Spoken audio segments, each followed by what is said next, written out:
দেখো প্রবাসের সিনেমা যে দি রাজা সাহেব, এটা নিয়ে কিন্তু এতদিন মানুষের মধ্যে খুব একটা উৎসাহ যে ছিল এবং প্রভাসের ফ্যানরাও কোথাও একটা ডাউট ছিল, কিন্তু তোমাদের জানিয়ে রাখি যে প্রভাসের আপকামিং সিনেমা যেগুলো আসছে তার মধ্যে কিন্তু রাজা সাহেবের হাইপ যথেষ্ট বেড়ে গেছে এবং মানুষ কিন্তু অবশ্যই প্রচন্ড ওয়েট করছে। 16 তারিখের প্রথম ট্রেলার আসবে, ট্রেলার নিয়ে তো অবশ্যই কথা হবে। তার আগে তোমাদের বলে দিই যে প্রডিউসার রিয়াক্ট বলে একটা চ্যানেল রয়েছে, সেই চ্যানেলে একটা পোল করেছিল যে কোন সিনেমার হাইপ এবার the most hype movie among this. তো এর মধ্যে যে যে সিনেমাগুলো ছিল সেটা হচ্ছে দি রাজা সাহেব ছিল, সিতারে জামিন পার ছিল, কুবেরা ছিল এবং পরম সুন্দরী ছিল। তো এই কটা সিনেমার মধ্যে 59% কিন্তু ভোট পেয়ে ফার্স্ট উইনার গেছে এবং 2 লাখ ভোট পড়েছিল।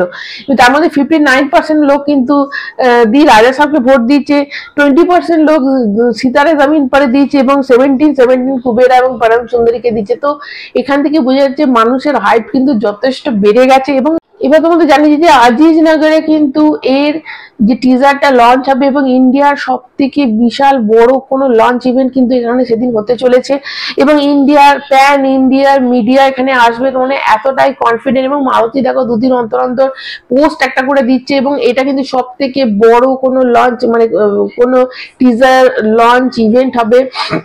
তো এরকমটাই শোনা যাচ্ছে এবং এবং এখানে যে প্যান ইন্ডিয়া মিডিয়া রয়েছে এটা কিন্তু খুব বড় একটা মিডিয়া, মানে প্যান ইন্ডিয়ার তরফ থেকে মিডিয়া আসবে, মানে এতটাই কনফিডেন্ট ডিরেক্টর মারুতি যে এত এরকম করছে। এবং তার সাথে তোমাদের জানিয়ে দিয়ে থামান এবং মারুতি কিছুদিন আগে একটা নতুন পিকচার তারা পোস্ট করেছে এবং তাতে লেখা রয়েছে যে all the fun mode before the hit mode kick it's hit on June 16। তো এরকম দিয়েছে এবং এটা বলেছে যে মারুতি এত সুন্দর করে মানে কাট করেছে, এই টিজারটা এমন কাট করেছে। দেখো সাধারণত সব সিনেমা ঝাড়ন থাকে হরর কমেডি সিনেমা, তো এই সিনেমাটাতে থাকবে মানে এবং টিজারটাতেও থাকবে অ্যাকশন, থাকবে কাট করে অ্যাকশন এতে থাকবে, এখানে থাকবে হরর, থাকবে এখানে হিউমার থাকবে এবং একটা সুন্দর গল্প থাকবে, ইমোশন থাকবে। তো সবকিছু একটা ব্যালেন্স করে কিন্তু দেখানো হবে। এবং অবশ্যই একটা দেখো এই সিনেমাটা যদি হিট করে যায় তাহলে কিন্তু একটা নতুন ঘরানা খুলবে, যেটা কিন্তু তার মধ্যে শুধু হরর কমেডি থাকবে না, তার মধ্যে অ্যাকশন থাকবে, সাসপেন্স থাকবে এবং তার মধ্যে হিউমার থাকবে, সব মিলিয়ে। এবং হরর সত্যি করে মানুষের ভয় পাওয়ার মতো, এরকম না যে একটা যা হোক করে দেখিয়ে দিল। এখনকার হররের যা অবস্থা সেটা তোমরা দেখেছো, কিন্তু এটাতে কিন্তু সবকিছু এলিমেন্ট থাকবে এবং সেটা টিজারেও কিন্তু তার ঝলক দেখা যাবে।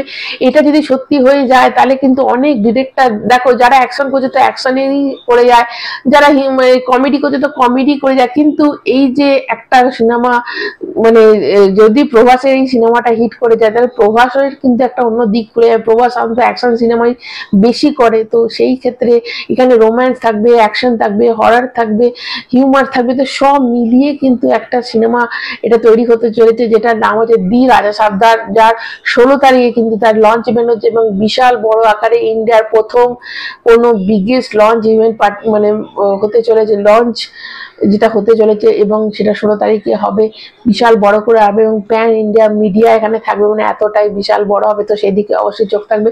তোমরা কতটা এক্সাইটেড এই দি রাজা সামনে অবশ্যই কমেন্টের মাধ্যমে জানাতে ভুলবে না। যারা নতুন তারা চ্যানেলটা সাবস্ক্রাইব করবে। সবাই ভালো থেকো, টাটা।